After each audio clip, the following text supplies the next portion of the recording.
Hey guys, we are in Mark chapter 10. We're looking at verses 35 through 45 today. And it's kind of an interesting passage, kind of a weird thing, I think. But Jesus had just let his disciples know again that he is going to be arrested by the officials in Jerusalem, and that we are getting really near the crucifixion.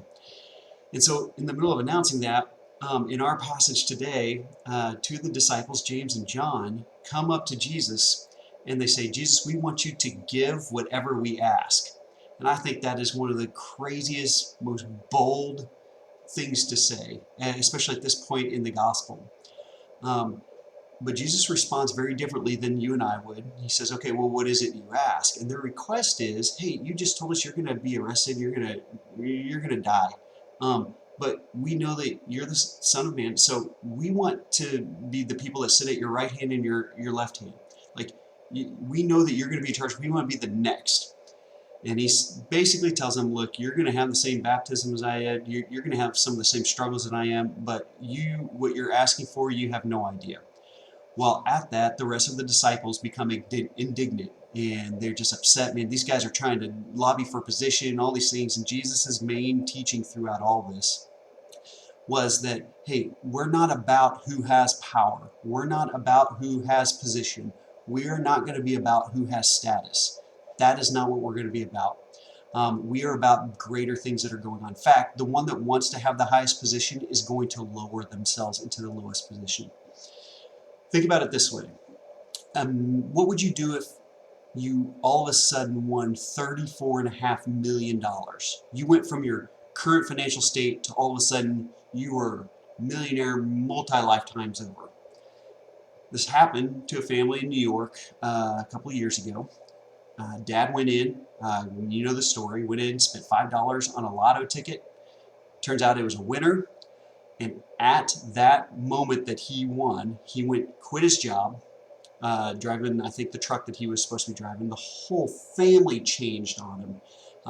They wanted to go on trips. He had two teenage boys who said, okay, Dad, now that we're this, I want to request a Lamborghini. The other one said, I want a Dodge Viper. The mom went into all these things. I want the dream kitchen, the dream house, the location. I want to be on the water, be by the beach. I want all these, walking this, walking that, all these different things. All of a sudden, status mattered. How would your life be different if you won that kind of lottery? And I want you to think of it this way too, because in a sense, we have won something. I mean, we've been granted eternal life. We have breath in our lungs. We have the ability to think. We have the ability to walk, to laugh, to work.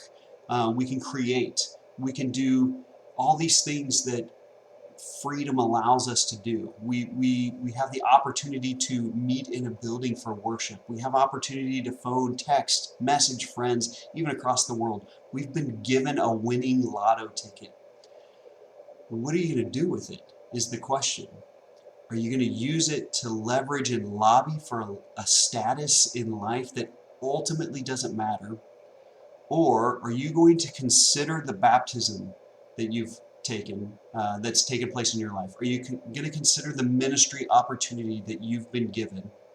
And are you going to use your high status in the winning lotto ticket to lower yourself, not to advance yourself to a different spot, but to allow God to be the one to lift you up?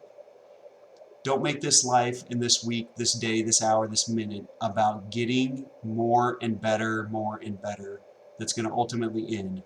Make this an opportunity, and this is what I want you to think about this week or today. Make this an opportunity for you to leverage your position to make the kingdom known and allow God to be the one to lift you up.